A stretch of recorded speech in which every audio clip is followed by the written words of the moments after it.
क्या नाबालिग बच्चे के पीछे तरावी पढ़ी जा सकती है? नाबालिग के पीछे नाबालिग पढ़ सकता है, बालिग पढ़ेगा तो उसकी नमाज नहीं होगी। तरावी का आखिरी वक्त कब तक है?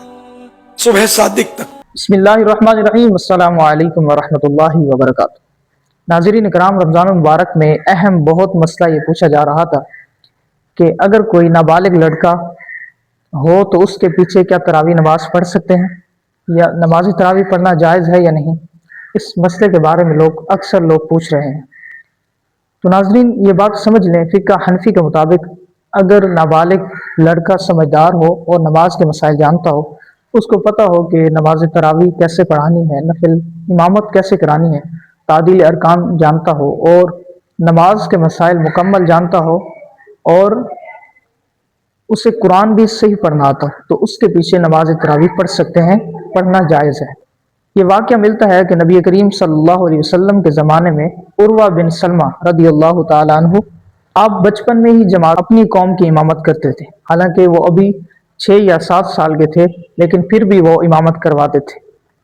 इससे मालूम हुआ कि नाबालिग बच्चा भी हो, अगर उसको मसाइल नमाज के मसाइल आते हों और वो नाबालिग लड़का इमामत कर सकता है। और अगर उसके पीछे बालिग लड़का समझदार हो, जैसे इमामत करानी आती हो, तो वो इमामत करवा सकता है।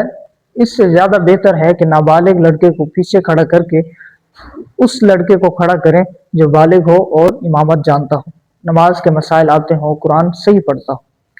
अगर आप उस इमाम को खड़ा करते हैं जिसको तादील अरकान का नहीं पता, नमाज के मसाइल का नहीं पता, फिर आपकी नमाज भी नहीं होगी, नमाज तरावी भी नहीं होगी।